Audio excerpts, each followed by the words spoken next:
Hello FPL people. So I thought my team was locked in for game week 1, but unfortunately the press conferences today have scuppered my plans for the first few game weeks with the announcement that Stuart Armstrong is injured and ruled out of the Southampton starting lineup for game week 1. Welcome to the FPL crypto channel. So what I'm going to do is, in the course of this video, I'm going to make a few changes to this team that I have in front of me. A team that I was very happy with for the last couple of days, and I didn't feel the need to change going into this Saturday morning mid-afternoon deadline, depending on where in the world you're located. But now I do, and I have to really change things drastically in order to make it work. So initially I was very happy with this. I had a double Sheffield United defence set up for the first 4 to 5 game weeks. I had Trent and Salah, obviously Aubameyang, Mitrovic and Vardy. I was very happy with Vardy because he was 10 million and allowed me a lot of leeway in either direction if I wanted to move down to a Werner or up to an Aguero in game week 3. So the bench 2 needs to be changed. So I'm just going to get right to it. I'm going to go ahead and make my transfers because I've already got an idea of what I want to do. Now this setup here, as you can see, had 0.5 million in the bank, and I liked that flexibility because of the fact that United City have blanks in game week 1, and I had Son earmarked to be upgraded to Rashford. That was my plan for game week 2, but now, as I said, that plan has gone out the window, and a new plan needs to be formulated right here, right now, because time is of the essence, and we have 48 hours until football kicks off once again, which we're all very excited about. So, first of all, I'm going to take Stuart Armstrong out of my team because he needs to go. Now, there's not much you can do at 6 million in midfield. So what I've decided to do in order to release some funds is I've decided to downgrade Vardy to Werner. Werner has a very high ownership in this game. I think it's in and around the 47% mark, which is astronomical for a player brand new to FPL before he's even kicked the ball. But in saying that, I do think that he will be the Chelsea number 1 in the striker position and will play the majority of minutes there for Frank Lampard's new look team. Lots of new transfers. Initially I was going to go without Chelsea, and the reasoning was quite solid. I mean, they have a lot of new players like your Havertz, Ziyech, Werner, and it will take a little bit of time for them to gel maybe, and you do not know which one of them will emerge to be the most desirable FPL asset. Even the likes of Pulisic is only recovering from his hamstring injury and is in the mix there too. So it's hard at this stage to pinpoint exactly who you'd want to go for. But in saying that, I'm kind of forcing my hand. My hand has been forced here because of this Armstrong injury and the fact that there's just no other desirable players in midfield to replace him directly. I could have went with Saka, but I'm not confident that Saka is going to get the minutes that you need for a solid every game week starter. So I'm going to have to change, as I said. Now when I put in Werner ahead of Vardy, it releases an extra 0.5 million. So now I'm up to 6.5, and I'm going to go one step further. And that will involve releasing another 0.5 million of funds, and John Egan's going to go. So Egan, as I said, my double Sheffield United defence has been busted by myself before they've kicked the ball. So it's going to be Justin. I know it's a little short term. James Justin is covering there for injuries in the Leicester team, so he might only squeeze 2 or 3 game weeks out of this guy, but in the same time it's to fill a void here that I wasn't expecting. So that leaves 7 million now, and as the Vardy cover, because I do feel like Leicester have good openers, I want to bring in Harvey Barnes. My initial thoughts on Harvey Barnes this season was that he kind of doesn't get to play 90 minutes all that often, has a history of being taken off before the extra point, as in before the 60th minute, which is quite annoying. You want your players in FPL to play as much as possible. But he does have very good returns, and he's playing as advanced as ever. 16 returns last season. So plays off Vardy, just to the left of Vardy. So I'm hoping that he can cover him for the first couple of game weeks and give me a good amount of just a very good fifth midfielder in place of Stuart Armstrong. As I said, no one at the 5.5 million mark that I really wanted. So that completes my lineup. Now another change that I made was I'm going to get rid of Ryan Brewster, because word on the street is that he's going to move back to Swansea, which will eliminate him from the FPL pick situation. So I'm going to put in Davis because he's just a safer route. He's a 4.5 bench player anyway. I'm not going to be using him, so it's just best to have that. Also, Brewster might block a third Liverpool asset coming along the way in the next few game weeks. So just safer to go with Davis there. I'm going to leave Mitchell in. I believe that Mitchell will get some game time. I believe he will get some game time in the first few game weeks, but eventually when Van Aanholt is fit, he'll come in and take his place. So at least I'll have him as first sub coverage for the initial few game weeks. So I'm going to complete these transfers here. Let me know if you have any questions or concerns or crossroads that you have reached with your own FPL drafts. We don't have that much time left until game week 1, and it's important now more than ever to make sure you're confident with every position that you have. Sorry for the zoom function there. Let me just get back out of that. There we go. So so this is my lineup for game week 1. I have Ramsdale in goal. I think he's a great set and forget keeper at that price point. Now he's big hands to fill, literally, with Henderson, how good he was last season for Sheffield United. But I'm hoping that Ramsdale can step up, and he's got a great line of defence behind him, or sorry, should I say in front of him, with Sheffield United. Sheffield United had 13 clean sheets last season. So I'm liking Ramsdale as a set and forget goalkeeper to start off this season. Trent Alexander-Arnold picks himself. As you can see, he's over 50% owned in the game, 7.5 million. He is the premium of premium defenders, and it's because of his 19 attacking returns last season, 15 assists.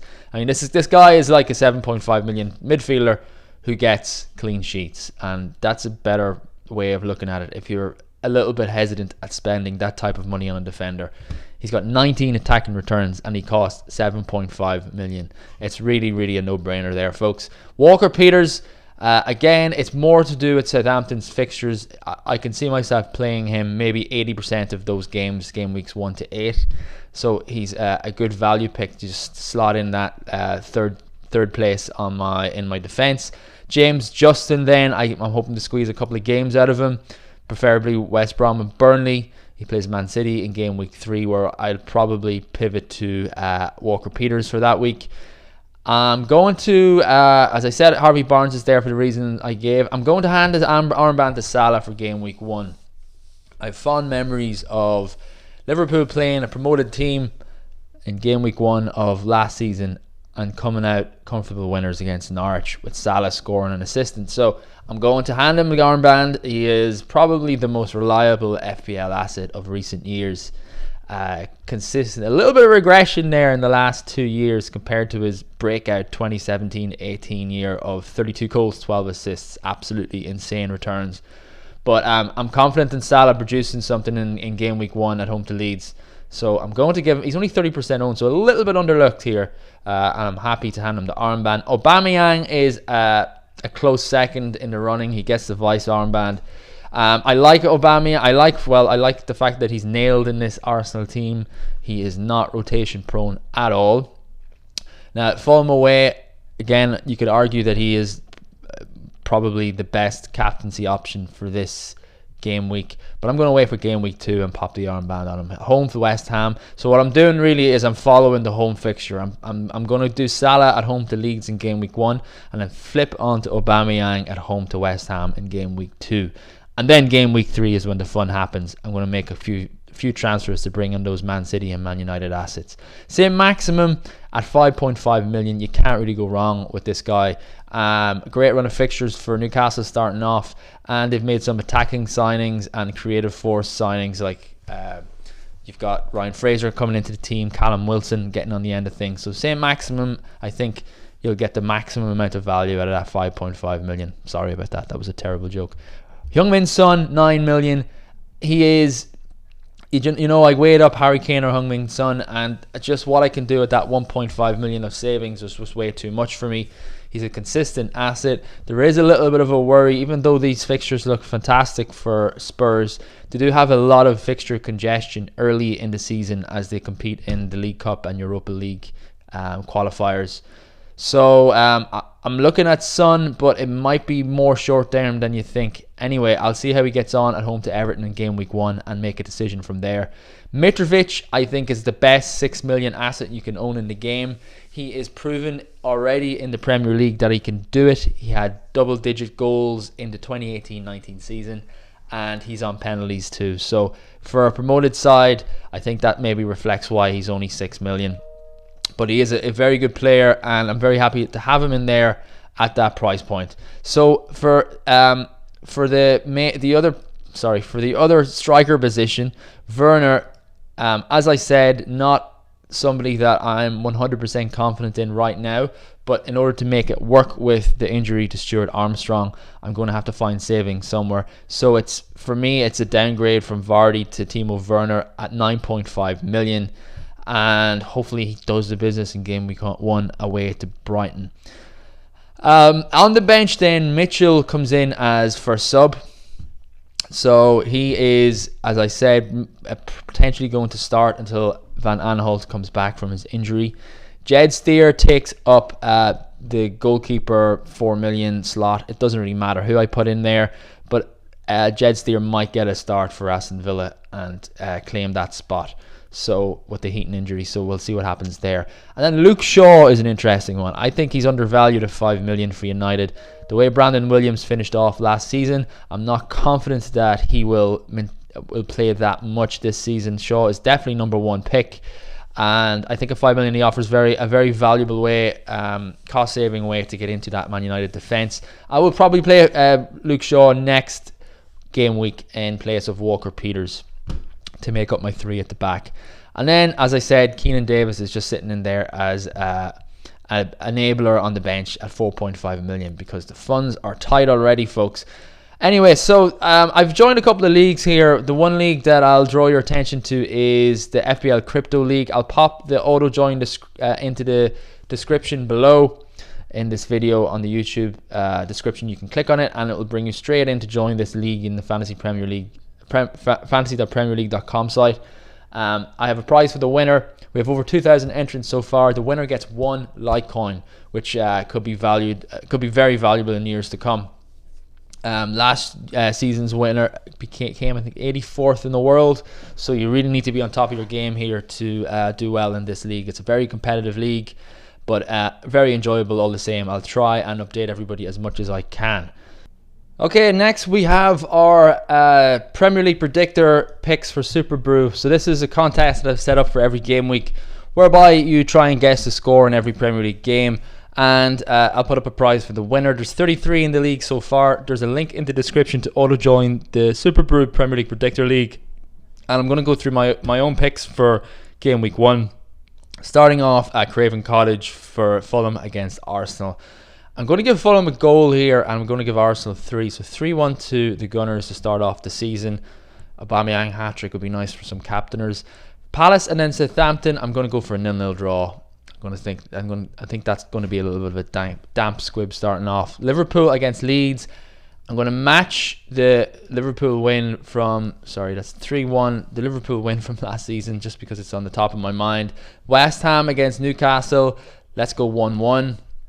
West Brom against Leicester, a clean sheet for Leicester I expect, and I think they'll nick it, so 2-0 to Leicester. Spurs against Everton. Everton are a bit of an unknown. Some great exciting new signings there, but still didn't play very well towards the end of last season, and Spurs do have a strong squad but haven't strengthened considerably, so I'm going to give it a narrow win to Spurs, not getting carried away there. Sheffield United against Wolves, again I think this is going to be a low scoring game. I'm going to just give it a 1-0 win to the home team for that one. Brighton against Chelsea.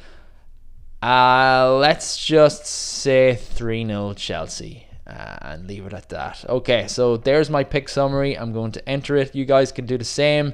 Get them in before the first game kicks off. If you miss the first game, you can still go in and pick the other 9, but it will affect your overall score and your leaderboard standings at the end. So that's that. I'm going to leave you with my game week 1 team. It's not entirely locked. There's a bit of time, tinkering time left. Until the game week. There's a lot of press conferences left for I'm recording this on a Thursday night, so it's still all Friday to go. There could be some injuries involved there, so please do not take this as being set in stone. I will post up a finalized team before deadline on my Twitter page at FPL Crypto. You can go on there if you want to make sure that you've got my last locked team before we hit the deadline. So there we go. Good luck for game week 1. I hope you start the season off with some big fat green arrows, and I'll chat to you all next week.